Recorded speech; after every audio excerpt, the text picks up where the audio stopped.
Hello students, welcome to physics reader. Sound ঠিক আছে কিনা একটু আমাকে জাস্ট কমেন্ট করে জানাও। সাউন্ড এবং ছবি ঠিক আছে কিনা, কোয়ালিটি ঠিক আছে কিনা একটু জানাবে। সব ঠিক আছে? গুড। আচ্ছা, আমরা শুরু করেছি ইলেকট্রোস্ট্যাটিক। আমরা আগের এপিসোডে দুটো ফর্মুলা বা দুটো কনসেপ্ট নিয়ে আলোচনা করেছি। আজকে আমরা কনসেপ্ট 3 এবং 4 নিয়ে আলোচনা করব এবং এই কনসেপ্টের সঙ্গে রিলেটেড কি কি প্রবলেম রয়েছে বা কী ধরনের প্রবলেম এক্সামে আসে, জয়েন্ট এন্ট্রান্সের জন্য ইম্পর্টেন্ট, সেই জাতীয় প্রবলেমগুলো আমরা সলভ করব এবং সলভ করে আমরা আমাদের কনসেপ্টকে আরও সুদৃঢ় করব। ঠিক আছে, তাহলে এখন শুরু হবে কনসেপ্ট 3। তোমরা যারা কনসেপ্ট 1-2 অর্থাৎ ফর্মুলা 1-2 দেখোনি তারা অবশ্যই আগের ভিডিও থেকে দেখে নাও। এই ভিডিওতে আলোচনা করব কনসেপ্ট 3, খুব ইম্পর্টেন্ট কনসেপ্ট 3। আচ্ছা, কনসেপ্ট 3 খুবই ইজি, বাট এখানকার প্রবলেমগুলো কিন্তু একটু ট্রিকি। তো কনসেপ্ট 3 পুরোটাই based on Coulomb's law. Coulomb's law তোমরা অনেকেই জানো, যদি না জানো তাহলে তো জানতেই পারবে এখন, আর জানলে খুব ভালো। কুলম্বস ল, তো কুলম্বস ল কি সেটা আগে আমি প্রথমে বলে দিই। ঠিক আছে, তো কুলম্বস ল বলছে যে দুটো আধান বা চার্জ, একটা চার্জ Q1 আর একটা চার্জ হচ্ছে Q2, এই দুটো চার্জের মধ্যে যদি ডিস্টেন্স r হয় তাহলে এই দুটো চার্জ পরস্পরকে হয় আকর্ষণ করবে না হয় বিকর্ষণ করবে, অর্থাৎ এরা পরস্পরের উপর বল প্রয়োগ করবে। এই বলকে বলা হয় তড়িৎ বল, স্থির তড়িৎ বল। ঠিক আছে, ইলেকট্রোস্ট্যাটিক ফোর্স। তাহলে কি বললাম ভালো করে শুনবে। দুটো চার্জ আছে, পয়েন্ট চার্জ, বিন্দু আধান, Q1 একটা বিন্দু আধান, Q2 অন্য একটা বিন্দু আধান। এই দুটো বিন্দু আধান পরস্পরকে হয় আকর্ষণও করতে পারে বিকর্ষণও করতে পারে, সেটা ডিপেন্ড করবে এদের নেচারের উপর। যদি সমপ্রকৃতির আধান হয় অর্থাৎ দুটোই প্লাস, কিংবা বিপরীত জাতীয় আধান হয় সেটাও হতে পারে। সমজাতীয় আধান পরস্পরকে বিকর্ষণ করবে, বিপরীত জাতীয় আধান পরস্পরকে আকর্ষণ করবে, যেমন প্লাস মাইনাস পরস্পরকে আকর্ষণ করবে, প্লাস প্লাস পরস্পরকে বিকর্ষণ করবে। তো যাই করুক না কেন, অর্থাৎ একে অপরের উপর বল প্রয়োগ করবে। এই বলকে বলা হয় ইলেকট্রোস্ট্যাটিক ফোর্স, স্থির তড়িৎ বল। তো এই বলের ক্যালকুলেশন বলেছিলেন বা করেছিলেন বিজ্ঞানী কুলম্বস, এবং তিনি একটা সূত্র দিয়েছিলেন যাকে বলা হয় কুলম্বস ল। তিনি বললেন যে এদের মধ্যে ক্রিয়াশীল স্থির তড়িৎ বল আধানদ্বয়ের গুণফলের সমানুপাতিক এবং দূরত্বের বর্গের ব্যস্তানুপাতিক। দূরত্বের বর্গের ব্যস্তানুপাতিক। তাহলে যদি আমরা এই দুটো জিনিসকে আমরা কম্বাইন্ড করি তাহলে F প্রপোর্শনাল টু হয়ে যাবে Q1 Q2 by r square. ঠিক আছে, Q1 Q2 by r square. তাহলে F ইকুয়াল টু আসবে কোনো একটা constant C into Q1 Q2 by r square.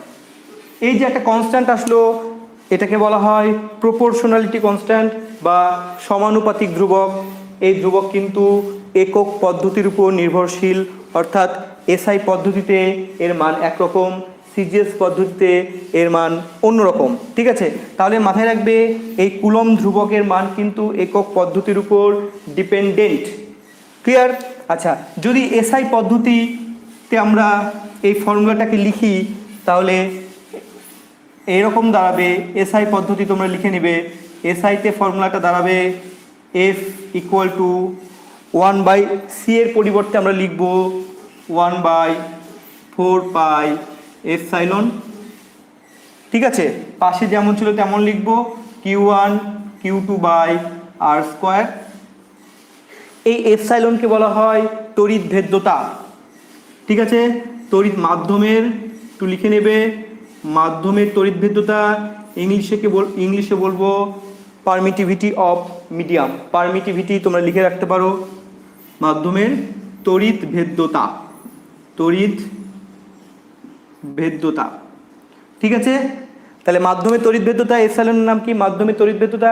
যেই মাধ্যম থাকুক না কেন সেই মাধ্যমের তড়িৎ ভেদ্যতা। মাধ্যম বলতে এই দুটো আধান যে মাধ্যমে রাখা আছে তার এটা প্রপার্টি। ঠিক আছে, আচ্ছা ইংলিশে এটাকে কি বলবো আমরা? Permittivity of the medium. আচ্ছা এবার দেখো, যদি শূন্য মাধ্যম হয়, মাধ্যমটা যদি শূন্য বা বায়ু হয়, বায়ু মাধ্যমের ক্ষেত্রে, অর্থাৎ আধান দুটো যদি বায়ু মাধ্যমে রাখা থাকে, তাহলে এপসাইলনের পরিবর্তে আমরা এপসাইলন নট লিখব। ফর্মুলা হয়ে যাবে 1/4 পাই এপসাইলন নট। ঠিক আছে, তাহলে এই এপসাইলন নটের নাম কি? শূন্য মাধ্যমের তড়িৎ ভেদ্যতা, পারমিটিভিটি অফ ফ্রি স্পেস। ঠিক আছে, পারমিটিভিটি অফ এয়ার মিডিয়াম। তারপরে পাশে যা আছে রেখে দাও, কোনো অসুবিধা নেই, পাশে যা আছে রেখে দাও। এই যে এপসাইলন নট, এর কিন্তু একটা ভ্যালু রয়েছে। এর ভ্যালু হচ্ছে, একটু লিখে নেবে, 8.854 into 10⁻⁻12 SI unit, SI unit. ঠিক আছে, আচ্ছা এবার পুরোটার একটা ভ্যালু রয়েছে, পুরোটা অর্থাৎ 1/4 পাই এপসাইলন নটের একটা ভ্যালু রয়েছে। এর ভ্যালু হচ্ছে 9 ইন্টু 10⁻9। এটা মনে রাখতে হবে। তাহলে 1/4 পাই এপসাইলন নটের ভ্যালু হচ্ছে 9 ইন্টু 10⁻9। এটা কিন্তু আমরা যে কোনো প্রবলেমের ক্ষেত্রে ইউজ করতে পারি। ঠিক আছে, তো এই ছিল এসআই পদ্ধতির ক্যালকুলেশন। এবার আমরা চলে যাব সিজিএস পদ্ধতিতে এই ফর্মুলাটা কেমন দেখতে হবে সেটা নিয়ে এবার আমরা একটু ডিসকাস করব। সিজিএস পদ্ধতি তোমরা একটু লিখে নেবে, সিজিএস। তাহলে সিজিএস পদ্ধতিতে এই সি এর পরিবর্তে আমরা লিখব 1/k। সি এর পরিবর্তে 1/k, পাশে যা ছিল তাই থাকবে, কোনো অসুবিধা নেই। তাহলে এই কে এর একটা নাম আছে, এই কে কে বলা হয় ডাইইলেকট্রিক কনস্ট্যান্ট, পরাবৈদ্যুতিক ধ্রুবক। কি বললাম? তাহলে কে এর যে বিশেষ নাম সেটা হলো ডাইইলেকট্রিক কনস্ট্যান্ট, লিখে নেবে, পরাবৈদ্যুতিক ধ্রুবক।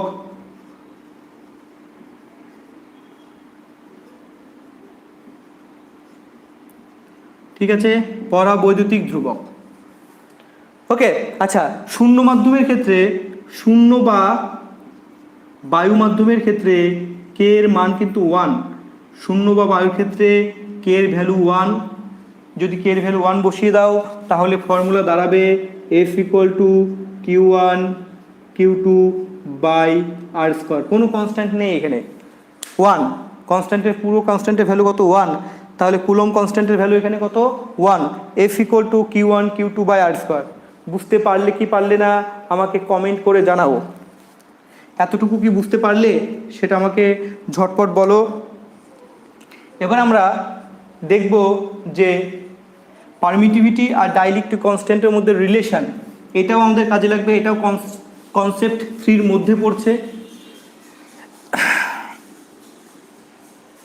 পারলাম, গুড। আচ্ছা তাহলে কে, এটাকে বলা হয় ডাইইলেকট্রিক কনস্ট্যান্ট। তো কে অ্যাকচুয়ালি কে এর সঙ্গে কিন্তু এপসাইলনের একটা রিলেশন রয়েছে। তো কে ইকুয়াল টু আমরা এইভাবে লিখতে পারি, এপসাইলন বাই এপসাইলন নট, এটা মনে রাখবে। তাহলে কে মানে dielectric constant is equal to permittivity of any medium by permittivity of free space. ঠিক আছে, তার মানে permittivity of free space any medium, permittivity of any medium এবং পারমিটিভিটি অফ ফ্রি স্পেস, এদের অনুপাতকেই বলা হয় ডাইইলেকট্রিক কনস্ট্যান্ট। যেহেতু ডাইইলেকট্রিক কনস্ট্যান্ট এদের অনুপাতের সমান, তাই এটাকে বলা হয় আপেক্ষিক তড়িৎভেদ্যতা। কে এর অপর একটা নাম আছে, কে এর আরও একটা নাম আছে, সেটাকে বলা হয় আপেক্ষিক তড়িৎভেদ্যতা। যখন কে কে আমরা আপেক্ষিক তড়িৎভেদ্যতা বলবো তখন আমরা এটাকে এইভাবেও লিখতে পারি, এপসাইলন আর ফর রিলেটিভ। ঠিক আছে, তাহলে রিলেটিভ আমি লিখে দিচ্ছি, relative r for relative permittivity, permittivity. ঠিক আছে, আচ্ছা এপসাইলন আর কে কিন্তু সমান, কারণ আমরা দেখতে পাচ্ছি কে হচ্ছে দুটো তড়িৎ ভেদ্যতার অনুপাত, সেই কারণে কে কে আমরা রিলেটিভ বা আপেক্ষিক তড়িৎ ভেদ্যতা বলতে পারি। ঠিক আছে, আর কে এর নাম হচ্ছে ডাইইলেকট্রিক কনস্ট্যান্ট, মাথায় রাখবে। যদি আমরা ফোর্সের রেসপেক্টে এটাকে লিখতে চাই তাহলে উল্টে যাবে, এপসাইলন এফ নট ওপরে এফ নিচে, ফোর্সের রেসপেক্টে। শূন্য মাধ্যমে দুটো আধানের মধ্যে ক্রিয়াশীল বল, এবং আবার বলছি শূন্য মাধ্যমে দুটো আধানের মধ্যে ক্রিয়াশীল বল এবং ওই দুটো আধানের মধ্যে যে কোনো মাধ্যমের ক্ষেত্রে ক্রিয়াশীল বলের অনুপাতকে বলবো আমরা কে। এটা কিন্তু মাথায় রাখবে, উল্টে যাবে, জাস্ট এপসাইলন নিচে এফ নট ওপরে, এপসাইলন ওপরে এফ নিচে। ঠিক আছে, আমরা দেখতে পেয়েছি এফ এর সঙ্গে এপসাইলন নটের সম্পর্ক কি, ব্যস্তানুপাতিক। ঠিক আছে, মাথায় রাখবে এপসাইলন নটের ভ্যালু যত বাড়বে এফ এর মান তত কমবে, সেই কারণে আমরা কোনাকুনি আমরা ব্যস্তানুপাতিক সম্পর্ক থেকে এইটা লিখতে পারলাম। আমরা এটা এই ফর্মুলা কিন্তু আমাদের ক্ষেত্রে মানে আমাদের কাছে খুব ইম্পর্টেন্ট, এখান থেকেও কিন্তু প্রবলেম দিতে পারে। ঠিক আছে, এটা জাস্ট মনে রাখবে। তো যাই হোক, কনসেপ্ট 3 কিন্তু কভার্ড হয়ে গেল। এইবার আমরা সরাসরি এখানকার প্রবলেমে প্রবেশ করব। তোমাদের দায়িত্ব এবং কাজ হচ্ছে এপসাইলনের মাত্রা বের করা এবং একক বের করা। তোমরা মাত্রা এবং একক বের করে কমেন্টে লিখে আমাকে জানাও। ঠিক আছে, ততক্ষণ আমি একটা প্রবলেম লিখছি। এই প্রবলেমটা আমরা এখন সলভ করব। প্রবলেমটা রিলেটেড টু কনসেপ্ট 3।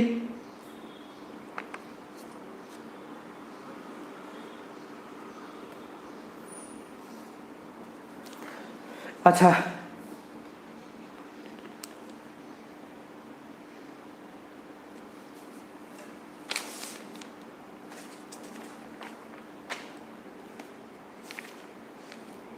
দুটি বস্তুর মধ্যে কিউ আধানকে কি রূপে ভাগ করে দিয়ে, আচ্ছা প্রথম কোশ্চেন, প্রথম প্রবলেম, দুটি, ঠিক আছে ভালো করে লিখবে, দুটি বস্তুর মধ্যে কিউ আধানকে, দুটি বস্তুর মধ্যে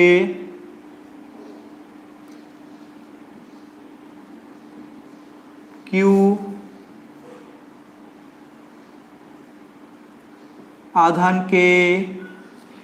আধানকে কি রূপে ভাগ করে দিলে, কি রূপে ভাগ করে দিলে, কি রূপে ভাগ করে দিলে একটি নির্দিষ্ট দূরত্বে রাখলে একটি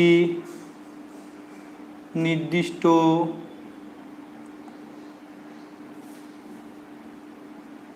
দূরত্বে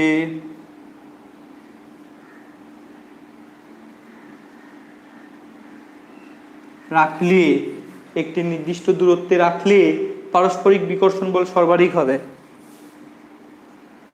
পারস্পরিক বিকর্ষণ বল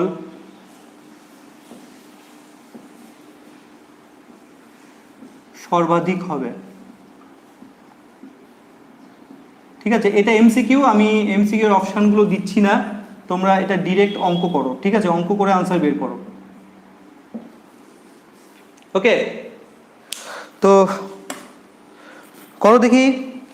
বলেছে দুটি বস্তুর মধ্যে কিউ আধানকে কিভাবে ভাগ করে দিলে একটি নির্দিষ্ট দূরত্বে রাখলে পারস্পরিক বিকর্ষণ বল সর্বাধিক হবে। পারস্পরিক বিকর্ষণ বল সব থেকে বেশি হবে। একবার ট্রাই করো দেখি পারছো কি না। তারপর তো আমি আছি, কোনো অসুবিধে নেই, নো প্রবলেম। চলো আমরা এটা সমাধান করে নিই।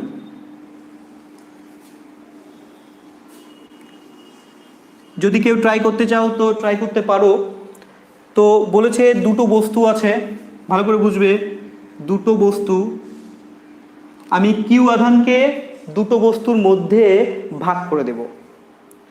ধরে নাও কিউ আধানের মধ্যে একটা আধান স্মল কিউ আমি প্রথম বস্তুকে দিলাম, এটা ফার্স্ট বডি, এটা সেকেন্ড বডি। তাহলে বাকিটা বলতে কিউ মাইনাস স্মল কিউ, বাকিটা কিন্তু আমি সেকেন্ড বডিকে দিলাম। তাহলে দেখো ধরো আমার কাছে 10 কুলম্ব আধান রয়েছে, 10 কুলম্বের মধ্যে 4 কুলম্ব আধান প্রথম বডিকে দিলাম, তাহলে বাকি আধান বলতে 10 - 4 দ্যাট ইজ 6 কুলম্ব আধান আমি সেকেন্ড বডিকে দিলাম।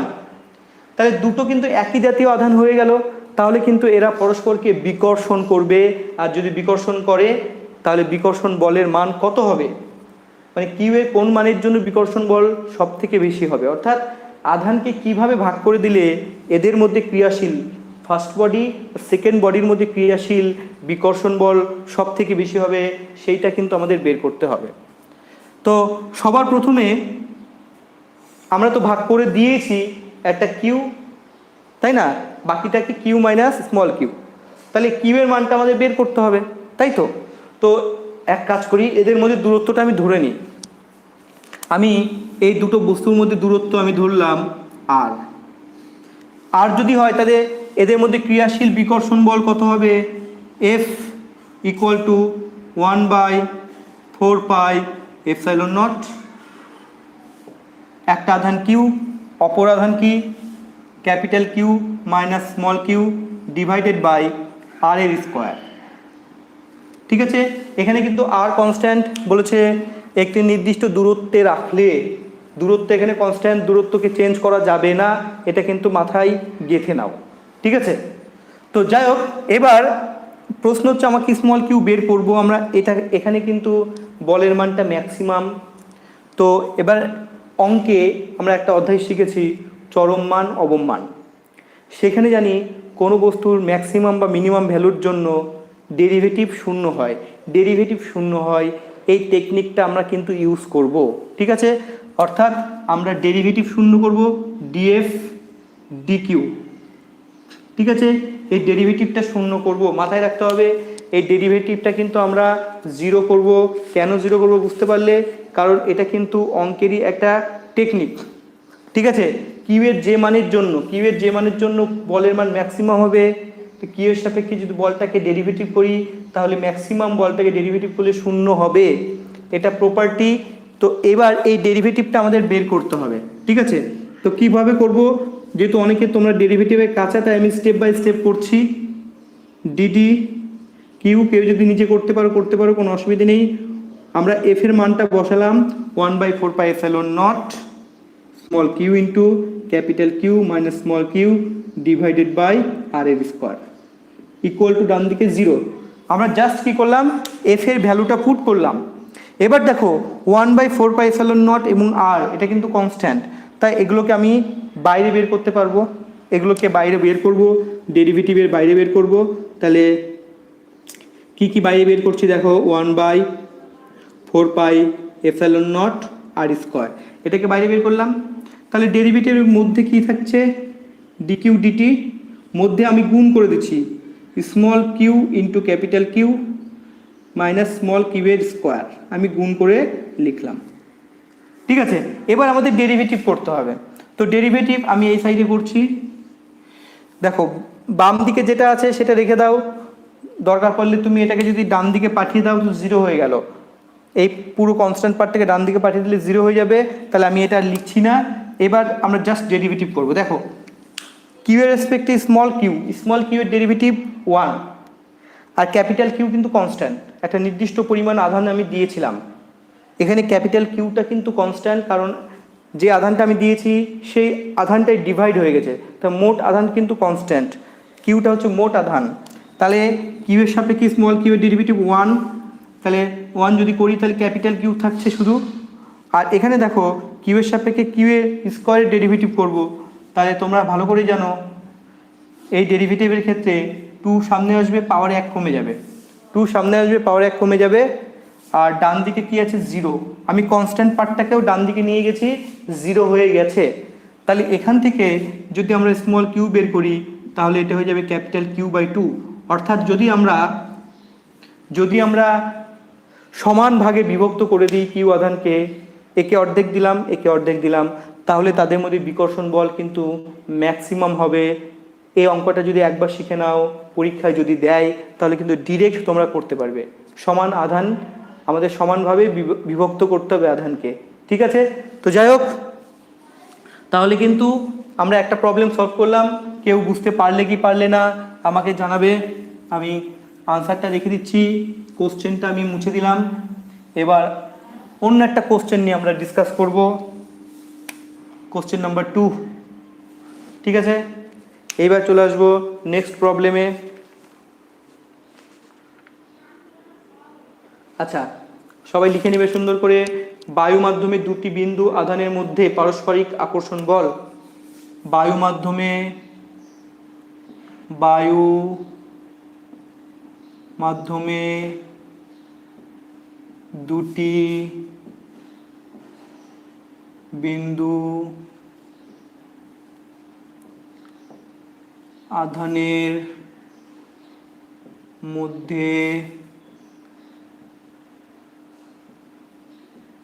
পারস্পরিক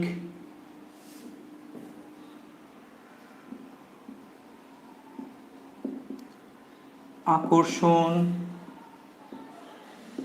বল। ঠিক আছে, বায়ু মাধ্যমে দুটি বিন্দু আধানের মধ্যে পারস্পরিক আকর্ষণ বল 200 ডাইন, কিন্তু অন্য একটি মাধ্যমে 200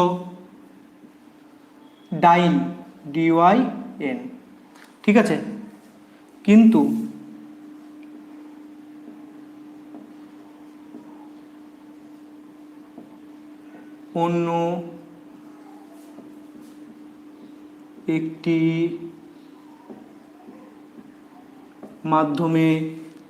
অন্য একটি মাধ্যমে ওই আকর্ষণ বল হয় 100 ডাইন। ওই আকর্ষণ বল হয় 100 ডাইন। ঠিক আছে, আচ্ছা এবার বলেছে ওই মাধ্যমে পরাবৈদ্যুতিক ধ্রুবক কত। তাহলে পরের যে মাধ্যমটা কথা বললো সেই ওই মাধ্যমের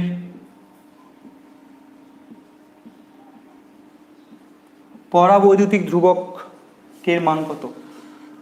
পরাবৈদ্যুতিক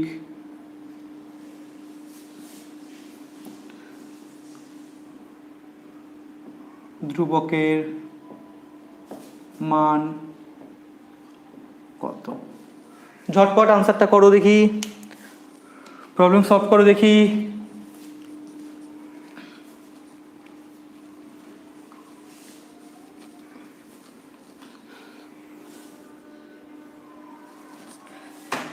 কি বলেছে, বায়ু মাধ্যমে দুটি বিন্দু আধানের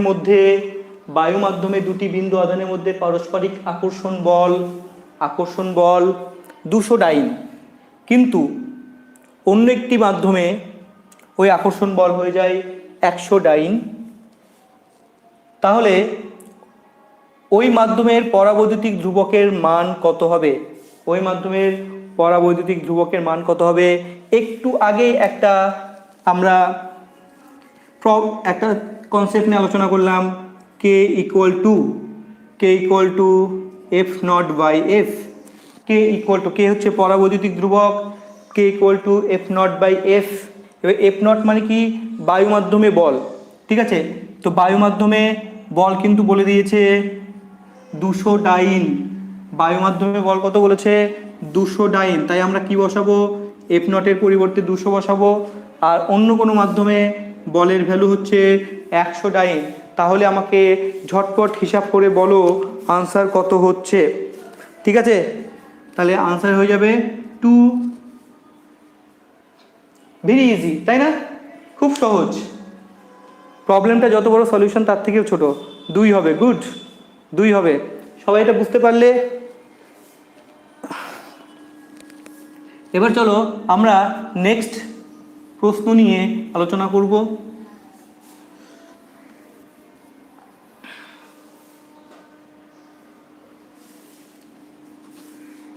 কোশ্চেন নাম্বার 3।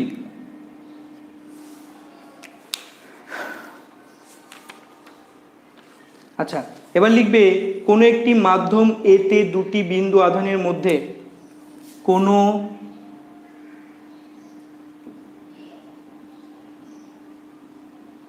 একটি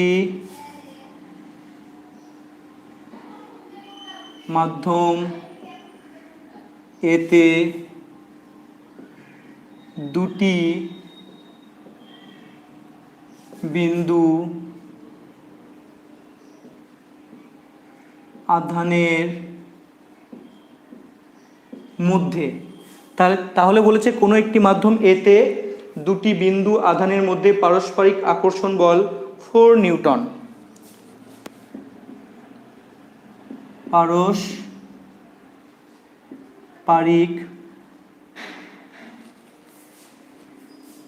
পারস্পরিক আকর্ষণ বল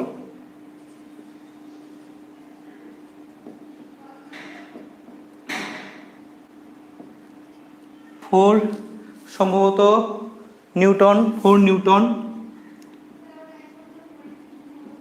এবং বলেছে অপর একটি মাধ্যম বিতে অপর একটি মাধ্যম বিতে আকর্ষণ বল 6 নিউটন। ঠিক আছে, আকর্ষণ বল 6 নিউটন হলে এ ও বি মাধ্যমের পরাবৈদ্যুতিক ধ্রুবকের অনুপাত কত? হলে এ ও বি এর পরাবৈদ্যুতিক ধ্রুবকের অনুপাত কত? ঠিক আছে, ঝটপট করো দেখি।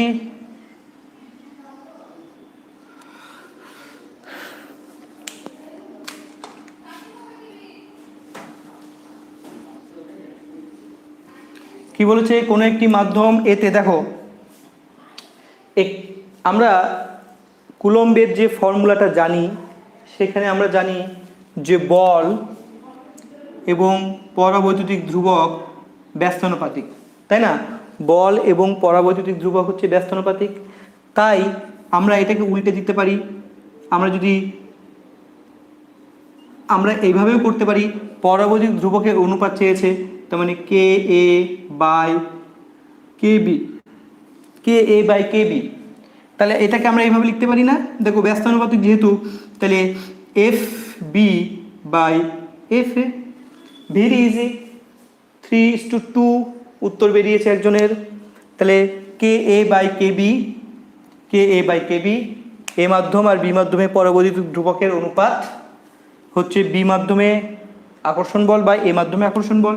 তো বি মাধ্যমে আকর্ষণ বল কত আছে দেখো 6, আর এ মাধ্যমে আকর্ষণ বল কত আছে 4, দ্যাট ইজ 3/2। যে করেছো তার উত্তর একদম ঠিক, 3:2, ভেরি ইজি। চলো এবার অন্য একটা প্রবলেম নিয়ে ডিসকাস করবো আমরা।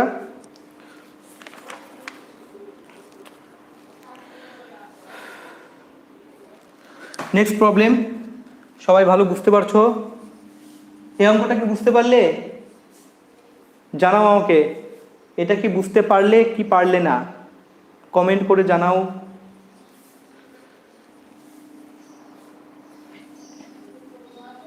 এবার আমরা নেক্সট প্রবলেম নিয়ে ডিসকাস করব।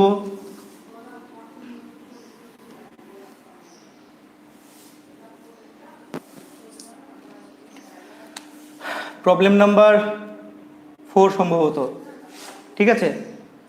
আচ্ছা, 1 2 3 4। নেক্সট প্রবলেম সবাই লিখে নেবে। বায়ুতে দুটি বিন্দু আধানকে r দূরত্বে রাখলে বায়ুতে দুটি বিন্দু আধানকে r দূরত্বে রাখলে বায়ুতে দুটি বিন্দু আধানকে আর দূরত্বে রাখলে এদের মধ্যে পারস্পরিক বল হয় এফ। এদের মধ্যে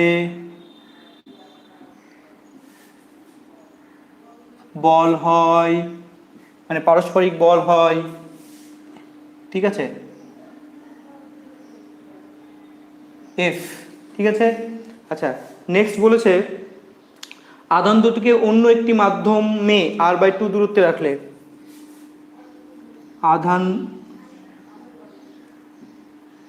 দ্বয়কে অন্য একটি মাধ্যমে r/2 দূরত্বে রাখলে, ঠিক আছে, r/2 দূরত্বে রাখলে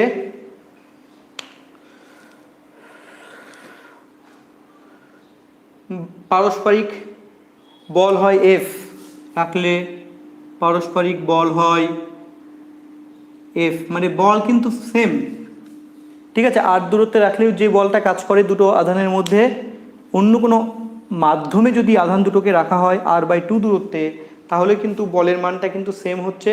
তাহলে ওই মাধ্যমে পরাবৈদ্যুতিক ধ্রুবক কত? তাহলে পরের যে মাধ্যম বলেছে সেই মাধ্যমের ওই মাধ্যমের পরাবৈদ্যুতিক ধ্রুবক কত? পরাবৈদ্যুতিক ধ্রুবক কত? ঝটপট বলো দেখি, কে পারছো, ট্রাই করো এটা। বলেছে বায়ু মাধ্যমে, আচ্ছা দুটো আধান কিন্তু ফিক্স, এখানে মাথায় রাখতে হবে দুটো আধান ফিক্স, আধানের ভ্যালু চেঞ্জ হচ্ছে না, শুধুমাত্র মাধ্যম চেঞ্জ হচ্ছে আর দূরত্ব চেঞ্জ হচ্ছে। আধানের ভ্যালু ফিক্স, বলের ভ্যালু ফিক্স। তাহলে দেখো কি কি ফিক্স আমরা যদি দেখে নিই, এফ ইকুয়াল টু 1/, পরাবৈদ্যুতিক ধ্রুবকের কথা বলছে, তাহলে 1/k দিয়ে আমরা লিখছি 1/k q1 q2/r², ঠিক আছে। এখানে দেখো F fix, q1 q2 fix, K আর আর কিন্তু আলাদা, তাই আমরা এরকম করতেই পারি। কে আর কে, আমি কেটাকে ডান দিকে আনলাম, তাহলে কে ইকুয়াল টু হয়ে যাবে 1/r², তাই না, ডান দিকে q1 q2/f, এরকম করতেই পারি আমি। তো যদি অলরেডি একজন করেছে, আচ্ছা দেখছি উত্তরটা মিলছে কিনা। তাহলে কেটা এখানে কে কিন্তু ফিক্স না, দুটো মাধ্যম আলাদা এবং দূরত্বও কিন্তু আলাদা, মানে দূরত্ব চেঞ্জ হচ্ছে, বলের মান এক আছে, q1 q2 কিন্তু এক আছে, তাই এইটা কিন্তু কনস্ট্যান্ট, এই যে পার্টটা দেখতে পাচ্ছ এটা কনস্ট্যান্ট, এটা কনস্ট্যান্ট। তাই যদি হয় তাহলে কিন্তু আমরা অবশ্যই ফর্মুলাটাকে এভাবে লিখতে পারবো, K proportional to 1/r²। K proportional to যদি 1/r² লিখি, তাহলে ওই মাধ্যমের পরাবৈদ্যুতিক ধ্রুবক বের করব, তাহলে k1/k2 ইকুয়াল টু কী হয়ে যাবে, r2/r1 তার স্কোয়ার, ঠিক আছে। দেখো আমরা এখান থেকে কিন্তু এই জায়গাটা লিখতে পারি, k1/k2 equal to r2/r1, k1/k2 equal to r2/r1।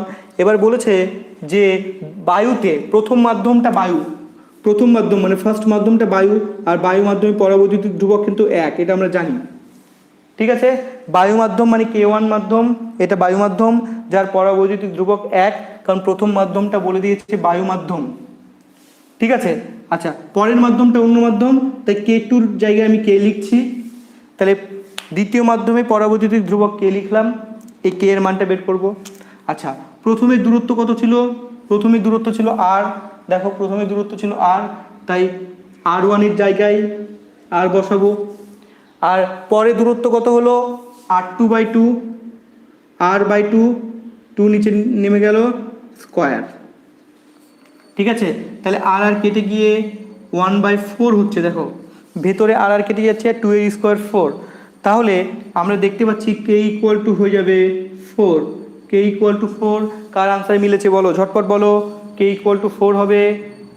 কার মিলেছে আনসার, ঝটপট বলবে।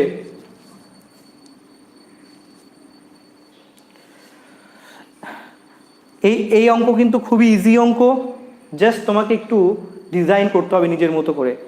গুড, দেখে নাও আনসার হবে 4। কি করলাম, যদি কোনো কনফিউশন থাকে তাহলে কিন্তু অবশ্যই বলো, যদি কোথাও কোনো প্রবলেম থাকে তাহলে কিন্তু অবশ্যই বলবে। চলো এবার আমরা কনসেপ্ট 3 নিয়ে আলোচনা করব। কনসেপ্ট 3,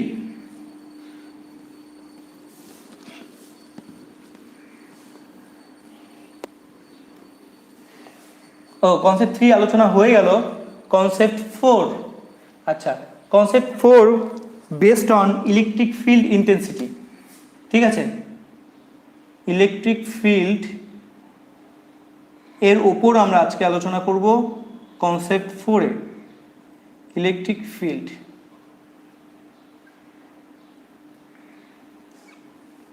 আচ্ছা, ইলেকট্রিক ফিল্ড বা তড়িৎ ক্ষেত্র জিনিসটা কি এটা আমরা আগে বুঝে নিই। ঠিক আছে, আগে কনসেপ্টটা পেয়ে নিই। ধরো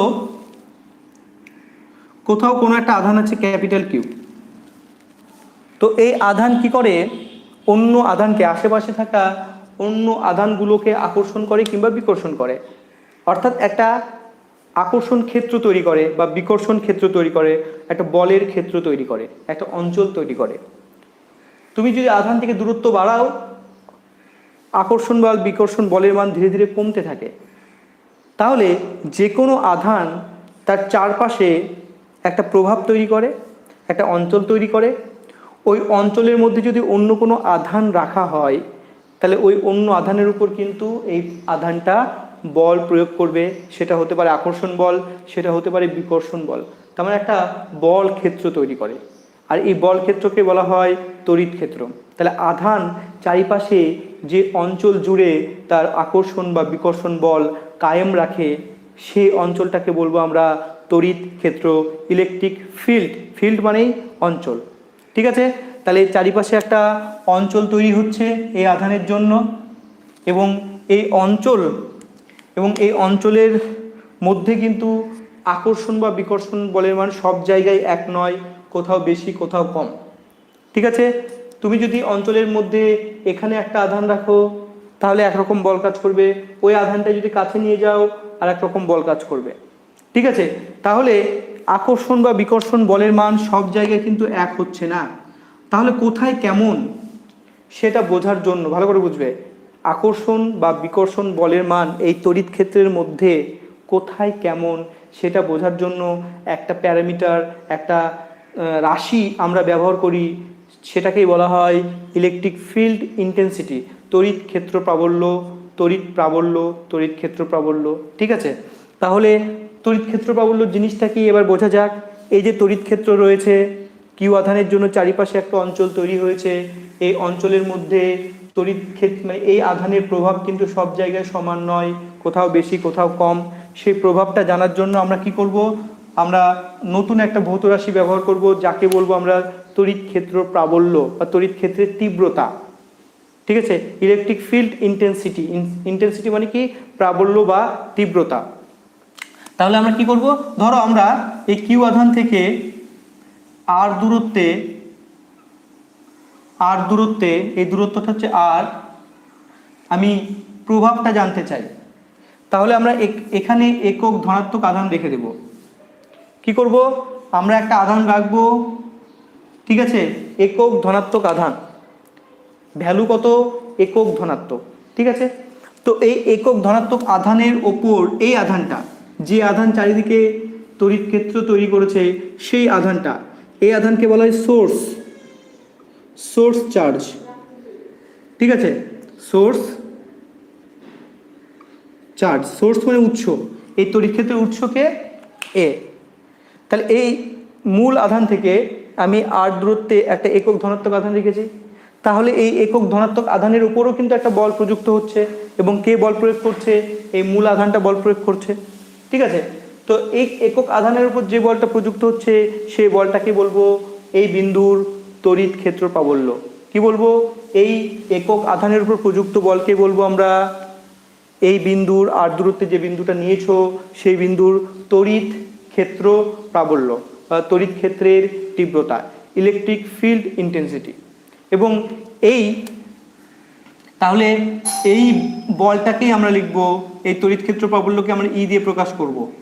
কি দিয়ে প্রকাশ করব? ক্যাপিটাল ই দিয়ে প্রকাশ করব। তাহলে ক্যাপিটাল ই কিন্তু এক প্রকারের বল, আর কিছু না, এক প্রকারের কুলম্ব বল। ঠিক আছে, কুলম্ব বল এক প্রকারের। কত আধানের উপর? একক ধনাত্মক আধানের উপর। কে বল প্রয়োগ করে? যে চারিদিকে তড়িৎ ক্ষেত্র তৈরি করে সেই, অর্থাৎ সোর্স আধান, সোর্স চার্জ। ঠিক আছে, তাহলে যেহেতু এটা একটা বল, তাই বলের ফর্মুলার সাহায্যেই আমরা কিন্তু এর ভ্যালুটা বের করব।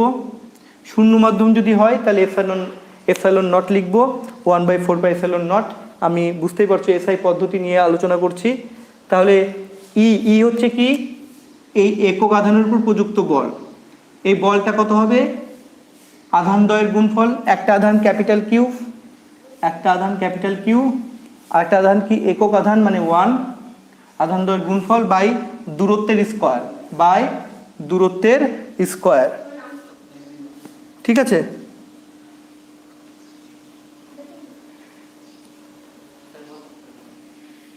তাহলে কি বললাম? একক আধানের উপর প্রযুক্ত বল কত? ই। একক আধান, এই যে 1, একক আধানের উপর যে বল কাজ করে তাকে বলবো আমরা তড়িৎ ক্ষেত্র প্রাবল্য। একক ধনাত্মক আধানের উপর যে বল কাজ করে তাকেই বলা হয় তড়িৎ ক্ষেত্র প্রাবল্য। এবং তড়িৎ ক্ষেত্র প্রাবল্যকে আমরা কিন্তু ই দিয়ে চিহ্নিত করব, এটা মাথায় রাখতে হবে। তাহলে যেহেতু এটা একটা তড়িৎ বল, তাই কুলম্বের সূত্র থেকে কিন্তু আমরা এর রাশিমালাটা বের করতে পারবো। তো এখানে কি হবে? একের সঙ্গে কিউ গুণ করলে কিউ হবে, তাই আমি এই একটা লিখছি না, তাহলে এটা হয়ে গেল কিউ বাই আর স্কয়ার। তাহলে দেখো তড়িৎ ক্ষেত্রের প্রাবল্যের রাশিমালা কি হলো একটু দেখে নাও। Equal to 1/4πε0 Q by R square. কিউটা কি? কিউটা হচ্ছে সোর্স চার্জ। মানে তুমি যে আধানের তড়িৎ ক্ষেত্রের মধ্যে তড়িৎ প্রাবল্য আলোচনা করবে সেই আধানের মান কিন্তু উপরে থাকবে, সোর্স চার্জটা কিন্তু উপরে থাকবে, বাই আর স্কয়ার। খুব ভালো করে দেখে নাও, এটা কিন্তু তড়িৎ ক্ষেত্র প্রাবল্যের রাশিমালা। তাহলে আমরা দেখতে পাচ্ছি তড়িৎ ক্ষেত্র প্রাবল্যের রাশিমালা থেকে আমরা এটা জানতে পারলাম, বা তড়িৎ ক্ষেত্র প্রাবল্যের কনসেপ্ট থেকে এটা জানতে পারলাম যে একক আধানের উপর যে বল কাজ করে সেটাই হচ্ছে অ্যাকচুয়ালি ই। একক আধানের উপর যে বল কাজ করে সেটাই হলো অ্যাকচুয়ালি ক্ষেত্র প্রাবল্য। তাহলে কিউ আধানের উপর যে বল কাজ করবে সেই বলটা যাবে কিউ ইন্টু ই। তাহলে এটা তড়িৎ বল, এটা তড়িৎ প্রাবল্য, এটা তড়িৎ বল, আর তড়িৎ বলকে আমরা এফ দিয়ে লিখব।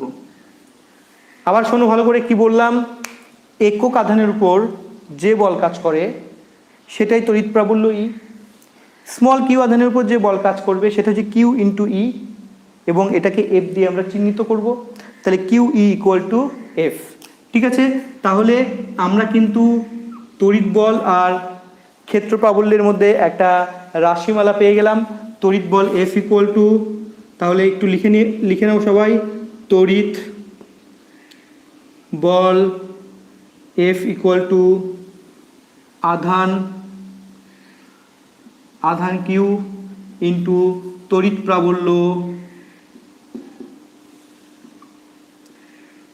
প্রাবল্য ই। ঠিক আছে, এবং এই যে রাশিমালা এটা কিন্তু বিভিন্ন ক্ষেত্রে আমাদের কাজে লাগে, বিভিন্ন জায়গাতে কাজে লাগে। আচ্ছা, এইখান থেকে কিন্তু তুমি ই এর একক বের করতে পারবে। ই মানে হচ্ছে এফ বাই কিউ। যদি এককের কথা বলো তাহলে এফ এর একক নিউটন, আর আধানের একক কুলম, নিউটন পার কুলম। এটা হয়ে যাবে এসআই একক, নিউটন পার কুলম। ই এর এসআই একক যদি সিজিএস বলো তাহলে ডাইন পার ইএসইউ। ঠিক আছে, ডাইন পার ইএসইউ। তাহলে বলের একক হচ্ছে ডাইন, সিজিএস একক, আর আধানের সিজিএস একক হচ্ছে ইএসইউ বা স্ট্যাট কুলম, ইএসইউ বা স্ট্যাট কুলম। ঠিক আছে, তো এখান থেকে তুমি চাইলে মাত্রাও বের করতে পারবে। তোমরা মাত্রা বের করে আমাকে কমেন্টে লিখে জানাবে। তো এবার আরও একটা জিনিস, যে ই যে রাশিটা পেলাম, বল তো ভেক্টর রাশি, তাই না? তোমরা ভালো করে জানো বল ভেক্টর রাশি। তাহলে ই অর্থাৎ ক্ষেত্র প্রাবল্য কী ধরনের রাশি? এটা স্কেলার না ভেক্টর? যদি আমরা ক্ষেত্র প্রাবল্যের সংজ্ঞা দেখি তাহলে আমরা জানতে পারবো এটা এক ধরনের বল। কি কেমন বল? যে তড়িৎ ক্ষেত্রের মধ্যে কোনো বিন্দুতে একক ধনাত্মক আধান রাখলে এই একক ধনাত্মক আধানের উপর যে বল কাজ করে, যে বল ক্রিয়াশীল হয়, তাকেই বলা হয় তড়িৎ ক্ষেত্র প্রাবল্য। তার মানে তড়িৎ ক্ষেত্র প্রাবল্য এক ধরনের বল, আর বল ভেক্টর রাশি, তাই ক্ষেত্র প্রাবল্য কিন্তু ভেক্টর রাশি। এবার যদি ক্ষেত্র প্রাবল্য ভেক্টর রাশি হয় তাহলে এর দিক কোন দিকে হবে? দিক ইজ ভেরি ইম্পর্টেন্ট, ডাইরেকশনটা জানতে হবে আমাদের। তাহলে দেখো, যদি এই সোর্স চার্জটা পজিটিভ হয়, আর এটা সব সময় পজিটিভ নিতেই হবে। এই পি বিন্দুতে যে তুমি ক্ষেত্র প্রাবল্য বের করবে, পি বিন্দুতে মনে মনে ধরে নেবে একক ধনাত্মক আধান রাখা আছে, তাহলে একক ধনাত্মক আধানের উপর তাহলে এই সোর্স চার্জটাকে ফিক্স রাখবে, সোর্স চার্জকে ফিক্স রাখবে, এটাকে সরাবে না, এটাকে ফিক্স করে দাও এখানে। তাহলে এই যদি এর উপর বল প্রয়োগ করে একক ধনাত্মক আধানের উপর, তাহলে বলের দিক কোন দিকে হবে? একে বিকর্ষণ করবে, বিকর্ষণ বলের দিক কোন দিকে হবে? এইদিকে। তাহলে এটাই হয়ে যাবে ই এর দিক। ই কিন্তু ভেক্টর রাশি, ঠিক আছে? ই হচ্ছে ভেক্টর কোয়ান্টিটি, ভালো করে দেখে নাও। এই সোর্স চার্জ যদি পজিটিভ হয় তাহলে এই একক ধনাত্মক আধানের উপর প্রযুক্ত বল কি হবে? বাইরের দিকে হবে, ঠিক আছে? আর যদি সোর্স চার্জ নেগেটিভ হয় তাহলে বল কোন দিকে কাজ করবে? দেখো, এই নেগেটিভ আধান এই পজিটিভ আধানকে নিজের দিকে আকর্ষণ করবে, তাহলে এই দিকে আকর্ষণ করবে। তাহলে ইলেকট্রিক ফিল্ড ইন্টেন্সিটি ডিরেকশন কোন দিকে হয়ে যাবে? নেগেটিভ আধানের দিকে। তাহলে মাথায় রাখবে, ধনাত্মক আধান থেকে, যদি এটা ধনাত্মক আধান হয়, ঠিক আছে, ধনাত্মক আধান থেকে কোনো বিন্দুতে ইলেকট্রিক ফিল্ড সবসময় বাইরের দিকে কাজ করে, আমি লিখে দিলাম চিহ্ন দিয়ে, ঠিক আছে? আর যদি নেগেটিভ আধান হয়, নেগেটিভ আধান থেকে ইলেকট্রিক ফিল্ড সবসময় নেগেটিভ আধানের দিকে কাজ করে, ঠিক আছে? একটু দেখে নাও ভালো করে, এই ছবির সাহায্যে তোমরা বুঝতে পারবে যে ধনাত্মক আধানের জন্য চারিপাশে ইলেকট্রিক ফিল্ডের দিক হয় বাইরের দিকে, ধনাত্মক আধান থেকে বেরিয়ে যায় বাইরের দিকে হয়, ঠিক আছে? আর ঋণাত্মক আধানের জন্য চারিদিকে ইলেকট্রিক ফিল্ডের দিক হয়ে যায় ঋণাত্মক আধানের দিকে, এটা মনে রাখবে কিন্তু, ঠিক আছে? তাহলে ধনাত্মক আধানের জন্য বল কোন দিকে হবে? বাইরে। ঋণাত্মক আধানের জন্য বল কোন দিকে হবে? ইলেকট্রিক ফিল্ডের মানে আধানের দিকে। ওকে, তো এই ছিল মোটামুটি একটা কনসেপ্ট, ঠিক আছে? যদি আরও কোনো কনসেপ্টের আমাদের ঘাটতি থাকে তাহলে কিন্তু অবশ্যই আমরা অঙ্কের মধ্যে দিয়ে সেই কনসেপ্টগুলো জেনে নেব। সেই জন্যই অঙ্ক আমাদের করতে হবে। মাথায় রাখবে, অঙ্কের মধ্যে দিয়ে আমরা অনেক কনসেপ্ট জানতে পারবো, তাই অঙ্কগুলো কিন্তু খুব ইম্পর্টেন্ট। নিউমেরিক্যাল আমাদের সলভ করতেই হবে এবং বেশি বেশি করে সলভ করতে হবে। তো চলো আমরা প্রথমে একটা প্রবলেম নিয়ে ডিসকাস করি ইলেকট্রিক ফিল্ড ইন্টেন্সিটির উপর।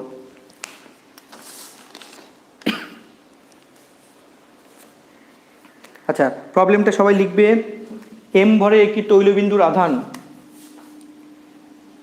এম ভরের একটি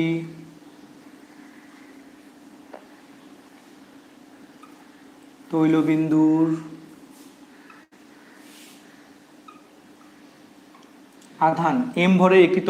আধান, এম ভরের একটি তৈলবিন্দুর আধান, স্মল কিউ কত প্রাবল্যের তড়িৎ ক্ষেত্রে, কত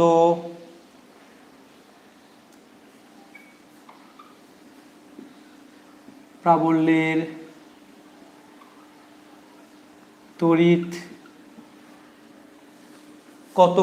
তড়িৎ ক্ষেত্রে, ঠিক আছে? কত প্রাবল্যের তড়িৎ ক্ষেত্রে তৈলবিন্দুটি সামনে থাকবে।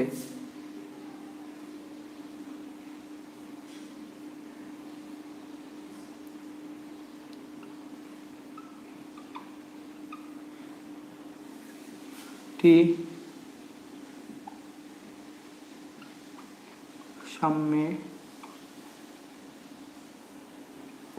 থাকবে, ঠিক আছে? দেখি কে পারছো এটা। সলভ করো দেখি। বলেছে এম ভরের একটি তৈলবিন্দুর আধান স্মল কিউ। এম ভরের একটি তৈলবিন্দুর আধান স্মল কিউ। আমি অপশান দিইনি। কত প্রাবল্যের তড়িৎ ক্ষেত্রে তৈলবিন্দুটি সামনে থাকবে?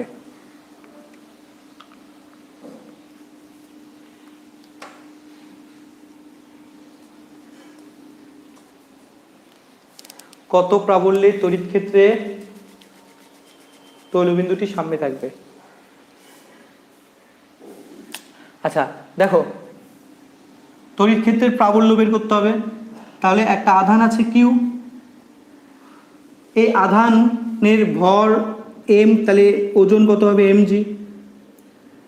এমজি ওজনের জন্য এই তৈলবিন্দুটা নিচে নামতে চাইবে, ঠিক আছে? তাহলে এই এম ভরের যে আধান রয়েছে বা তৈলবিন্দু রয়েছে, এর ওজনের জন্য তৈলবিন্দু নিচে নামতে চাইবে। যদি নিচে চলে যায় তাহলে তো সামনে থাকলো না। সামনে থাকা মানে স্থির থাকা। তো স্থির যদি থাকতে হয় তাহলে উল্টো দিকে একটা বল কাজ করতেই হবে, ঠিক আছে? ওজনের বিপরীত দিকে একটা বল কাজ করতেই হবে।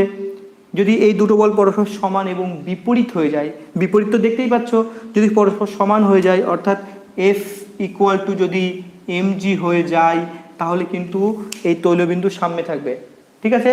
সামনে থাকবে। তাহলে তৈলবিন্দুর সামনে থাকার শর্ত হচ্ছে তড়িৎ বল আর ওজনটাকে সমান হতে হবে। এটা মাথায় রাখবে। তাহলে তড়িৎ বল মানে কি? তড়িৎ বল মানে একটু আগে জানলাম, আধান ইন্টু ক্ষেত্র প্রাবল্য। তড়িৎ বল মানে হচ্ছে F equal to q E. F equal to kiwi, আধান ইন্টু ক্ষেত্র প্রাবল্য, আর ডান দিকে রয়েছে এমজি। এবার বের করতে হবে তড়িৎ ক্ষেত্রের মান। তড়িৎ ক্ষেত্র প্রাবল্য মানে ই এর মান। তাহলে ই ইকুয়াল টু হয়ে যাবে এমজি বাই কিউ। এটাই হচ্ছে অঙ্ক, ছোট্ট অঙ্ক, এমজি বাই কিউ। তাহলে তড়িৎ ক্ষেত্রের প্রাবল্যের মান হয়ে যাবে ওজন, ওজন বাই আধান। বুঝতে পারলে কি পারলে না আমাকে বলো, ঝটপট জানাও। আশা করি বুঝতে পেরেছো, তবু আমাকে জানাও, তাহলে আমি কনফার্ম হব তোমরা বুঝতে পারলে।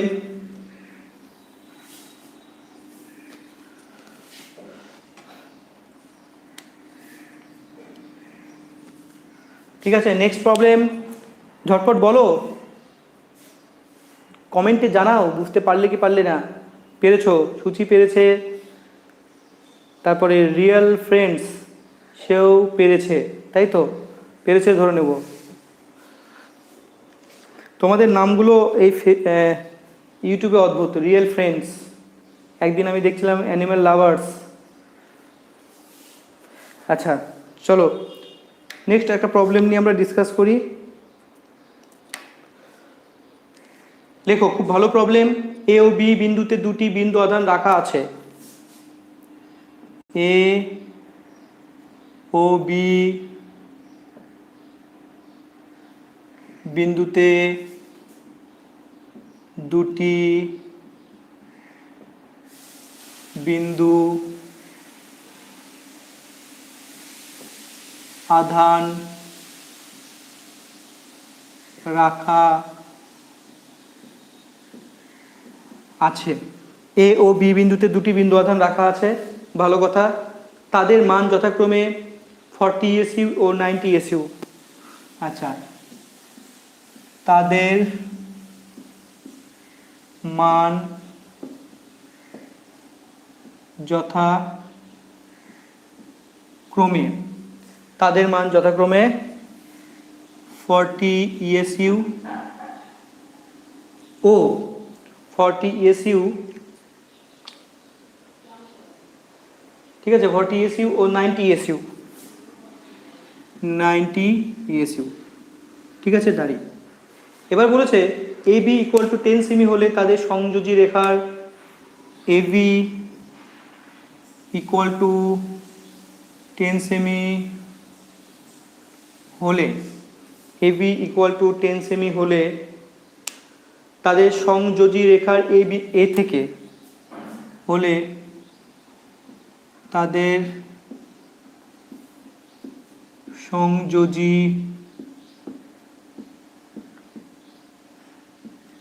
রেখার এ থেকে কত দূরে প্রাবল্য শূন্য হবে? কত দূরে প্রাবল্য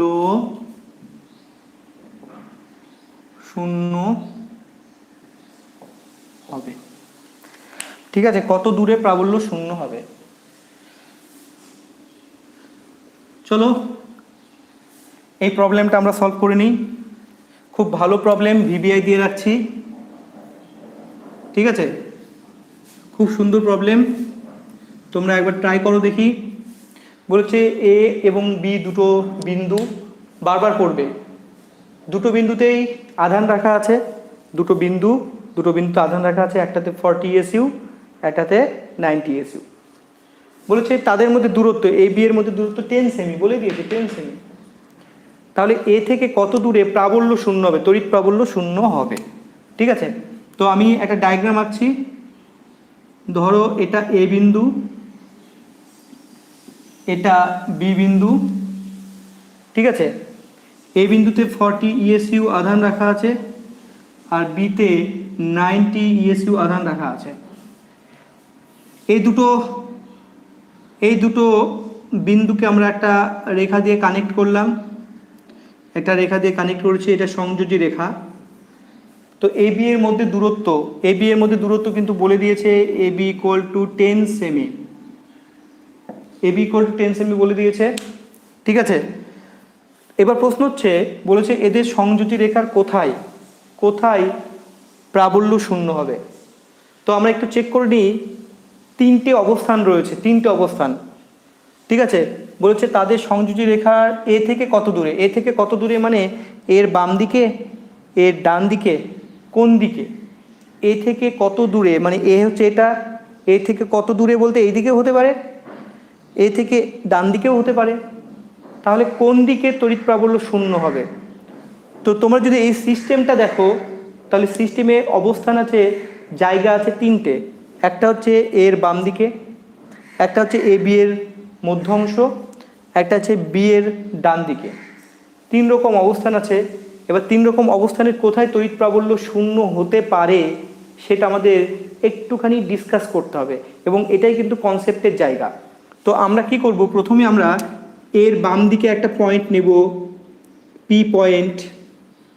ঠিক আছে, আবার বলছি এর বাম দিকে একটা পি পয়েন্ট নেব, এবং এখানে প্রাবল্য শূন্য হবে কি হবে না সেটা আমরা চেক আউট করব। তাহলে আমরা এখানে কি করব, একটা একক, মনে মনে একক ধনাত্মক আধান রেখে দেব। কেন, প্রাবল্য মানে কি একক ধনাত্মক আধান, প্রাবল্য মানেই একক ধনাত্মক আধান। তাহলে পি বিন্দুতে আমরা একক ধনাত্মক আধান রেখে দিয়েছি। এবার দেখব এই যে এই দুটো আধান কিন্তু পজিটিভ, কিছু বলেনি, সাইন মানেই বুঝে নিতে হবে পজিটিভ। তাহলে এই 40-র জন্য এই বিন্দুতে, পি বিন্দুতে প্রাবল্য কোন দিক হবে, এইদিকে। এই 90-র জন্য প্রাবল্য কোন দিক হবে, এই দিকেই হবে। ভালো করে বুঝবে, প্রাবল্যের দিক ইজ ভেরি ইম্পর্টেন্ট। এখানে 40-র জন্য পি বিন্দুতে প্রাবল্য সবসময় কোন দিকে হয়, ধনাত্মক আধানের জন্য বাইরের দিকে হয় না, আধান থেকে বাইরের দিকে হয়।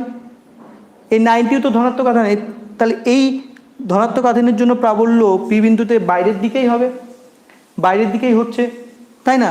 তাহলে এই দুটো আধানের জন্য প্রাবল্য কিন্তু বাইরের দিকে হচ্ছে, বাম দিকে, একই দিকে হচ্ছে। দেখো আমি দুটো অ্যারো দিয়ে বোঝাচ্ছি, একই দিকে যদি হয় প্রাবল্য হচ্ছে এক প্রকারের বল, আর দুটো বলই একই দিকে কাজ করছে, তার মানে লব্ধি বল কখনোই শূন্য হবে না। যদি বল দুটো বিপরীতমুখী হতো তাহলে কিন্তু শূন্য হতো, এখানে একই দিকে হচ্ছে তাহলে শূন্য কিন্তু হবে না। এটা কিন্তু মাথায় গেঁথে নাও। তার মানে লেফট সাইড কিন্তু হতে পারে না, তার মানে এই দিকে কোনো বিন্দু হতে পারে না। ঠিক আছে, আচ্ছা তাহলে আমি এটা মুছে দিচ্ছি। তারপরে একই রকমভাবে এই দিকে চেক আউট করবো। এই দিকে একটা বিন্দু নিব আমরা, এখানে একটা বিন্দু নিলাম পি বিন্দুতে প্রাবল্য শূন্য হবে কি হবে না আমরা চেক আউট করবো। তাহলে আমরা এখানে মনে মনে একক ধনাত্মক আধান রেখে দেব। তাহলে আমরা কি করব, দেখো এই ধনাত্মক আধানের জন্য পি বিন্দুতে প্রাবল্য সবসময় বাইরের দিকে হয়, বাইরের দিকে হলো, ধনাত্মকের জন্য বাইরের দিকে, একটু আগে শিখেছি। আবার এই ধনাত্মকের জন্য কোন দিকে হবে, বাইরের দিকেই হবে। তার মানে এখানে প্রাবল্যের অভিমুখ কিন্তু দুটো ক্ষেত্রে একই হয়ে যাচ্ছে, একই দিকে। তাহলে লব্ধি প্রাবল্য কিন্তু শূন্য হচ্ছে না, একই রকম যুক্তি। তার মানে এর বাম দিকে হতে পারে না, আর বি এর ডান দিকে হতে পারে না, তাহলে তোমরাই বলো কোথায় হবে, কোথায় প্রাবল্য শূন্য হতে পারে? এই দিকটা কিন্তু কখনোই হতে পারে না। কোথায় শূন্য হতে পারে? দুটো অ্যারো কেন দিলাম? দুটো অ্যারো দুজনের জন্য। একটা আবার ভালো করে দেখো, পি বিন্দু একটা নিয়েছি আমি, এর বাম দিকে পি বিন্দু নিয়েছি, ঠিক আছে? তাহলে প্রথম অ্যারো দিচ্ছি আমরা এর জন্য, এই 40 ইএসইউ এর জন্য প্রাবল্য কোন দিকে? এই দিকে, আধান থেকে বাইরের দিকে, এটা প্রাবল্য ই। আবার 90-র জন্য, দুটো যেহেতু আধান আছে, 90-র জন্য প্রাবল্য কোন দিকে? এই দিকেই হবে, বাইরের দিকে। তাহলে দুটো অ্যারো দিয়েছি আমি দুটো আধানের জন্য, আর দুটো আধান দুটো প্রাবল্য একই দিকে কাজ করছে, তাহলে লব্ধি প্রাবল্য কখনোই শূন্য হবে না, যোগ হয়ে যাবে, তাই না? তো সেই কারণে এটা কিন্তু হলো না। তাহলে মিডিল পয়েন্ট, তোমরা বুঝতে পেরেছো মিডিল পয়েন্ট, তাহলে মিডিল পয়েন্টে প্রাবল্য শূন্য হবে। একটু চেক আউট করি প্রাবল্য কি বিপরীতমুখী হচ্ছে কি হচ্ছে না, ঠিক আছে? তাহলে দেখো প্লাসের জন্য কোন দিকে? এই দিকে, এই প্লাসের জন্য এই দিকে। দেখো দুটো অ্যারো দিলাম এবং দুটো অ্যারো কিন্তু বিপরীতমুখী, তাই না? বিপরীতমুখী, তাহলে যদি বিপরীতমুখী তো হয়ে গেছে, যদি সমান হয় ভ্যালুটা তাহলে কিন্তু শূন্য হয়ে যাবে। যদি প্রাবল্য সমান হয়ে যায় তাহলে কিন্তু শূন্য হবে। তাহলে আমি এই যে মাঝামাঝি যে বিন্দুটা নিলাম পি বিন্দু, এর একটা দূরত্ব আমরা ধরে নিচ্ছি এবং এ থেকে এই দূরত্ব ধরলাম আমরা এক্স। ভালো করে বোঝো, এই বিন্দু থেকে পি বিন্দুর দূরত্ব হচ্ছে এক্স। আমরা ধরে নিচ্ছি পি বিন্দুতে প্রাবল্য কি? শূন্য। পি বিন্দুতে প্রাবল্য শূন্য। তাহলে এ বিন্দুতে থাকা আধানের জন্য পিতে প্রাবল্য কোন দিকে হবে বলো? প্রাবল্য হবে আধান থেকে ডান দিকে, এটা হচ্ছে ই এ। ভালো করে বুঝবে, ই এ, ঠিক আছে? 40 ইএসইউ এ বিন্দুতে আছে, এই বিন্দুতে থাকা আধানের জন্য পি বিন্দুতে প্রাবল্য কোন দিকে? বাইরের দিকে। তাই বাইরের দিকে আমি অ্যারো দিয়েছি, বাইরের দিকে ই এ। ই এ হচ্ছে এ বিন্দুর জন্য প্রাবল্য পি বিন্দুতে।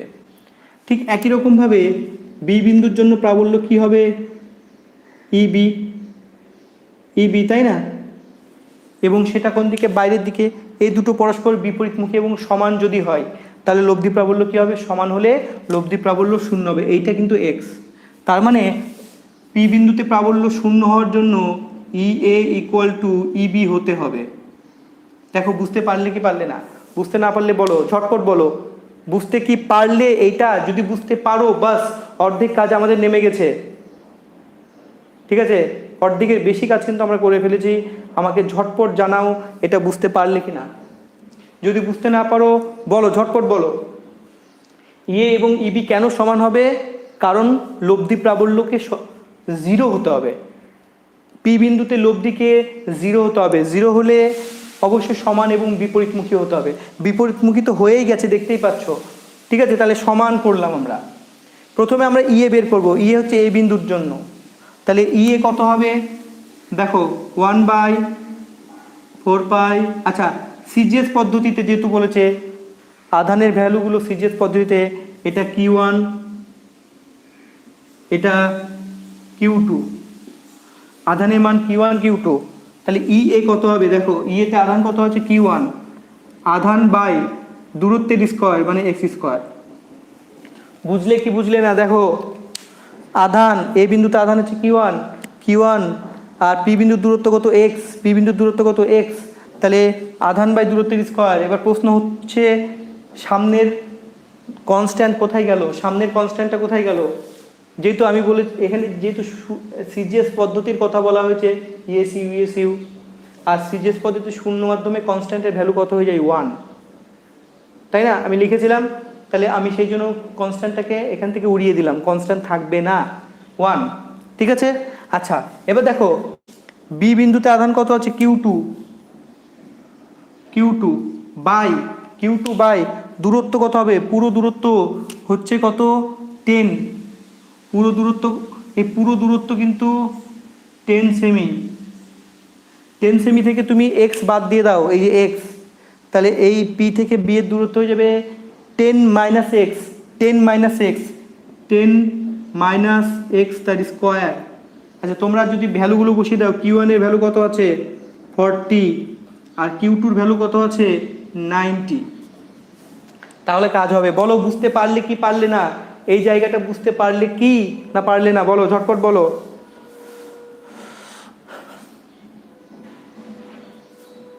ঝটপট বলবে এটা কি বোঝা গেল না বোঝা গেল না? কি করলাম এখানে?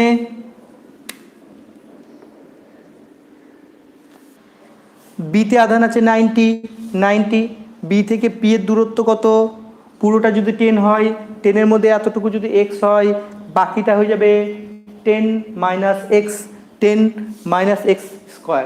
এবার একটু কাটাকাটি পর্ব চলবে, একটু ক্যালকুলেশন করো। উভয় পক্ষ থেকে 0 আউট করে দাও, এটাকে রুট করো। রুট করলে 4-এর root 2, X square root X, 9-এর রুট 3, এটা রুট করলে 10 মাইনাস এক্সই থাকবে। এবার যেটা করতে হবে, কোনাকুনি গুণ করতে হবে। এবার কোনাকুনি গুণ করো, কত হবে? 3-এর সঙ্গে এক্স গুণ করলে 3x, 2-এর সঙ্গে 10 গুণ করলে 20, মাইনাস 2-এর সঙ্গে এক্স গুণ করলে 2x। ঠিক আছে, এই 2xটাকে বাম দিকে নিয়ে আসো। বাম দিকে নিয়ে আসলে কত হবে? 5x হয়ে যাবে। 5x ইকুয়াল টু, তাহলে কত হচ্ছে? ডান দিকে শুধুমাত্র 20। ঠিক আছে, তার মানে এখান থেকে যদি তোমরা x ক্যালকুলেশন করো সেটা হয়ে যাবে 4, তাহলে x ইকুয়াল টু 4 সেমি। অঙ্ক কিন্তু কঠিন নয়, যেহেতু অনেক বোঝালাম সেই কারণে আমাদের একটু দেরি হলো, লেট হলো। ঠিক আছে, কিন্তু অঙ্ক সহজ। তো এই হচ্ছে আমাদের অঙ্ক, প্রাবল্যের উপর অঙ্ক। এই হচ্ছে প্রাবল্যের কনসেপ্ট। ঠিক আছে, 4 সেমি। বলো কে কে বুঝতে পেরেছো আর কে কে বুঝতে পারোনি, ঝটপট আমাকে বলো।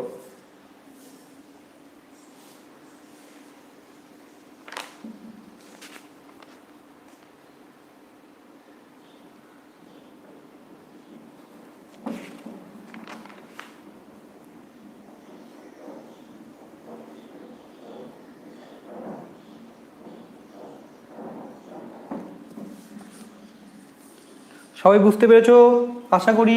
এবার অন্য একটা প্রবলেম নিয়ে আমরা আলোচনা করব। আমি এগুলো সব মুছে দিলাম।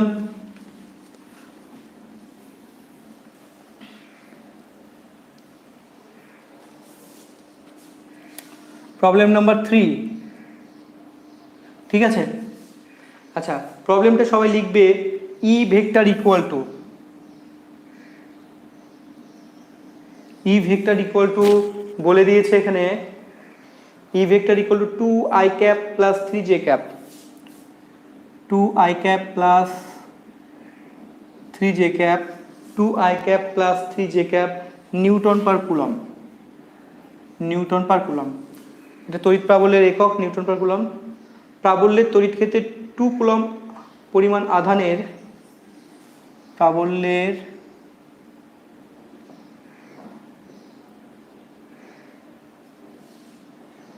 তড়িৎ ক্ষেত্রে 2 কুলম পরিমাণ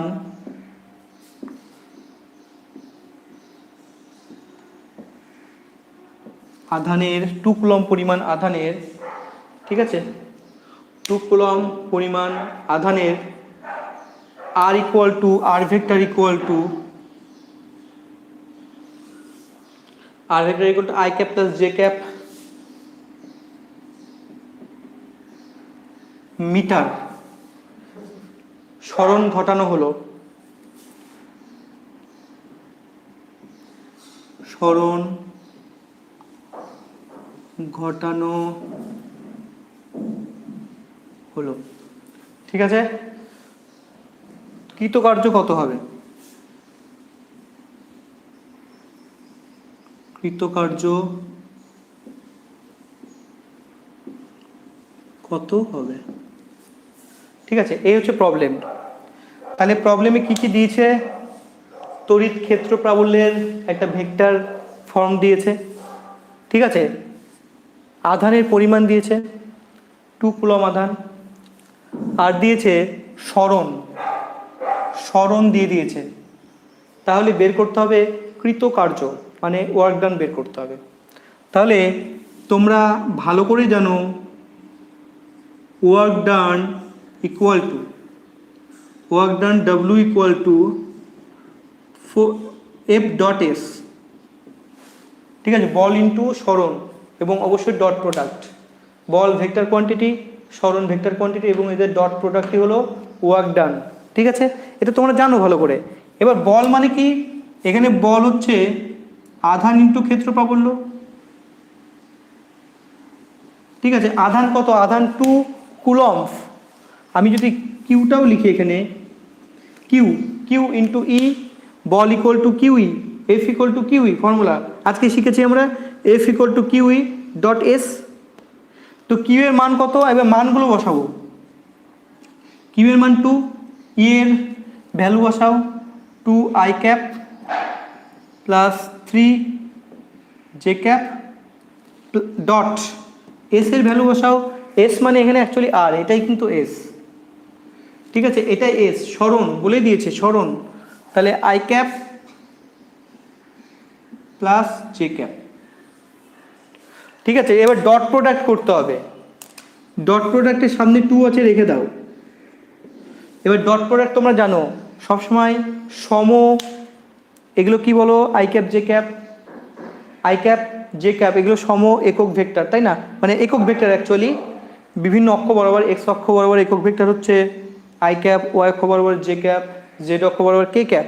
তাহলে সমজাতীয় একক ভেক্টরের যে সহগ রয়েছে তাদের গুণফল, অর্থাৎ এখানে আই ক্যাপ আর এখানে আই ক্যাপ এর সহগ কত, আই ক্যাপের সহগ 2, এখানে আই ক্যাপের সহগ কত 1, তাহলে 2 ইন্টু 1 প্লাস এখানে জে ক্যাপের সহগ কত 3, এখানে জে ক্যাপের সহগ কত 1, 3 ইন্টু 1, আরও যদি থাকতো করতাম বাস, ঠিক আছে। তাহলে সমজাতীয় একক ভেক্টর সহগের গুণ এবং সবগুলোকে যোগ করতে হবে, এটা হচ্ছে ডট প্রোডাক্টের নিয়ম। তাহলে এখান থেকে হচ্ছে কত 5, 2 ইন্টু 5 দ্যাট ইজ 10। দেখো 10 উত্তর বেরোলো কিনা বলবে, এবং এটা কিন্তু অবশ্যই জুলে আসবে কারণ নিউটন পার কুলম বলে দিয়েছে, ঠিক আছে। 10 হচ্ছে কি হচ্ছে না আমাকে জানাবে। উত্তর কি 10 বেরোলো তোমাদের?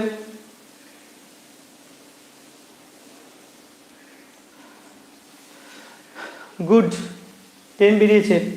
তো এই ছিল মোটামুটি কনসেপ্ট 4 এর ওপর কিছু প্রবলেম এবং কনসেপ্ট 4। তো এর পরের দিন আমরা বাকি কনসেপ্টগুলো নিয়ে ডিসকাস করব। আমরা কিন্তু তড়িৎ ক্ষেত্র এবং তড়িৎ বিভব চ্যাপ্টারে আমরা পদার্পণ করেছি এবং এখান থেকেই কিন্তু মেন পোর্শনটা শুরু হচ্ছে। পরের দিন আরও ভালো ভালো জিনিস হবে, প্রত্যেকটা জিনিস খুব ভালো করে মানে নোট ডাউন করবে এবং সুন্দর করে প্র্যাকটিস করবে, ঠিক আছে, খাতায় তুলে রাখবে। নেক্সট ক্লাস কবে হবে সেটা আমি বলে দিচ্ছি। এখনকার মতো ক্লাস এখানে সমাপ্ত হচ্ছে। বাই, সবাই ভালো থেকো, বাই।